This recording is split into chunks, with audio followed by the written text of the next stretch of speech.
खुलुमबाय रायजो राजा नोंथांमोन रामसियारि क्रिएटिभ आइडिया चेनेलाव मोनसे गोदान आयदा लानानै सावरायनो फैनाय जादों। आयदायानो जाहैदों राजखान्थि बेलायाव बर' हारिनि राजखान्थि दैदेनगिरिफोरा माबोरै खौसे जानो हागोन एबा मा खालामब्ला खौसे जागोन। दा माने खोनानो मोन्दों बर' फरायसा आफाद, बर' थुनलाइ आफाद आरो गुबुन गुबुन बर'नि माहारियारि आफादफ्रा ज' सावरायगासिनो दङ जाहाथे बर' हारिनि राजखान्थि दैदेनगिरिफोरखौ खौसे खालामनो हायो।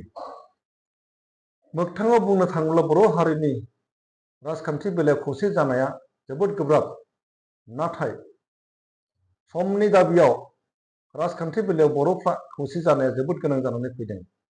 बेनिखायनो बर' फरायसा आफाद, थुनलाइ आफाद आरो गुबुन गुबुन माहारियारि आफादफोरनिसिम जोबोद जोबोद साबायखर। बिथांमोना हारिखौ खौसे खालामनो थाखाय नाजाबाय थानायनि थाखाय बयबो गोजोननाय मोनगोन रायजो राजाफ्रा जुदि राजखान्थि बेलायाव खौसे जानो हायोब्ला। बेनिखायनो बिथांमोननिसिम जों खावलायहरो जाहाथे बे नाजानायखौ जेब्लाबो गारनो नाङा। नाजाबाय था आरो नाजाबाय था, अब्लासो सानसे समाव खौसे जानो हागोन। मोगथाङाव साननो थाङोब्ला बर' हारिनि राजखान्थि दैदेनगिरिफोरनि गेजेराव जुदि खौसे जानांगौब्ला गोबां रोखोमनि जेंनाफोर दङ।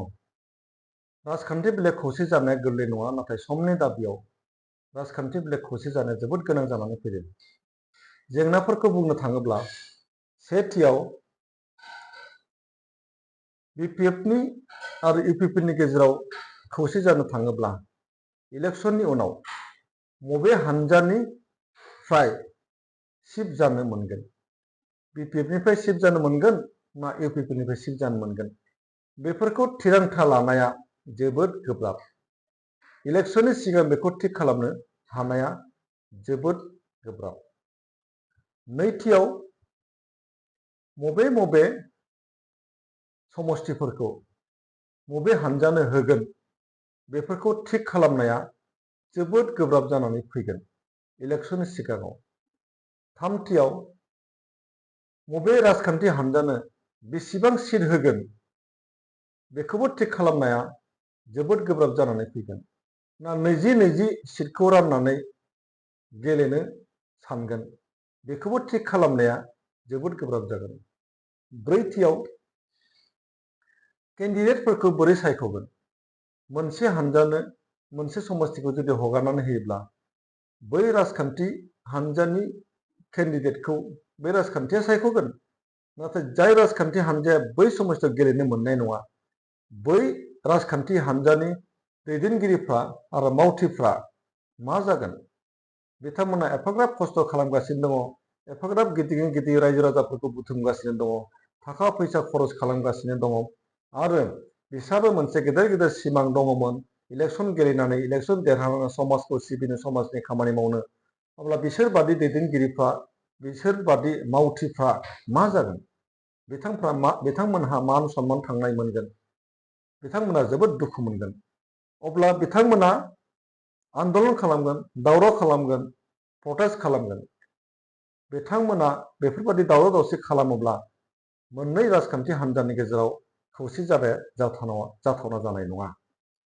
बेनिखायनो जों बुंनो लुबैयो राजखान्थि बेलायाव खौसे जानोब्ला इलेक्सननि उनावसो खौसे जानो हागोन बादिखौ नुहुरो।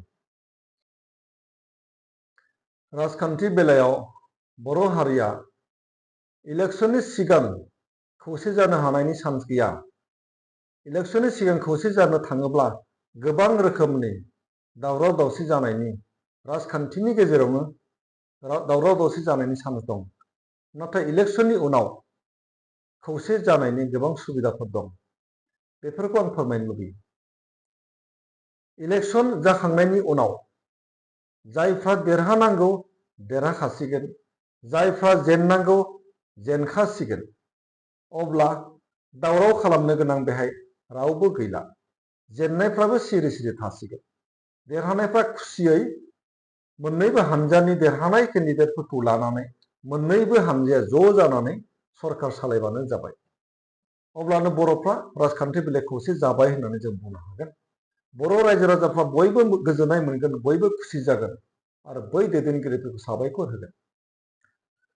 नाथाय मोनसे बाथ्राखौ साननो गोनां, इलेक्सननि सिगां मोनसे सुक्ति खालामनो हायोब्ला मोजां जागोन, जाहाथे इलेक्सननि उनाव मोननैबो हानजाया गोरोबनानै सरकारखौ दानो हायो।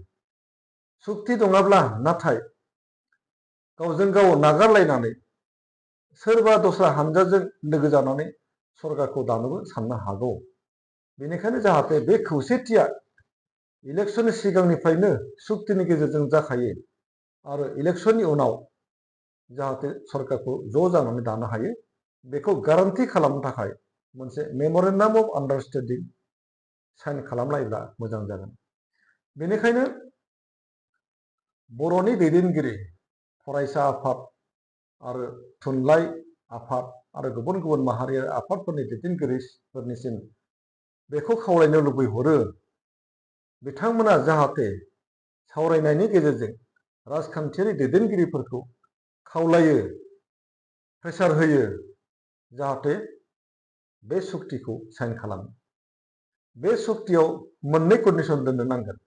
मोनसेयानो जाहैबाय इलेक्सननि उनाव जेसेबां केन्डिडेट देरहायो बेफोरखौ लानानै सरकार दानाय। नैथियाव जाय राजखान्थि हानजाया बांसिन केन्डिडेट देरहानो हागोन, बै राजखान्थि हानजानिफ्रायनो चिफ अफ बिटिसिखौ बानायनो थाखाय थिरांथा लानाय जाथों। नङाब्ला गोरोबलायाबो जानो हागौ उनाव। बेफोरबायदि कन्डिसननि गेजेरजों बे मोननै कन्डिसनखौ लानानै जुदि सुक्ति खालामोब्ला बर'फ्रा खौसे जाबाय होननानै जों बुंनो हागोन। बेनिखायनो बर' थुनलाइ आफादनि दैदेनगिरि, बर' फरायसा आफादनि दैदेनगिरि आरो गुबुन गुबुन माहारियारि आफादनि दैदेनगिरिफोरनिसिम गुरैयै खावलायनाय, जाहाथे नोंथांमोना बर' हारिखौ राजखान्थि बेलायाव खौसे खालामनो नाजायो, जेब्लाबो नागारनो नाङा, जेब्लाबो फावसायनो नाङा। जों रायजो राजाफ्रा बयबो बेखौ आसा खालामनानै थाबाय। गोजोन्थों।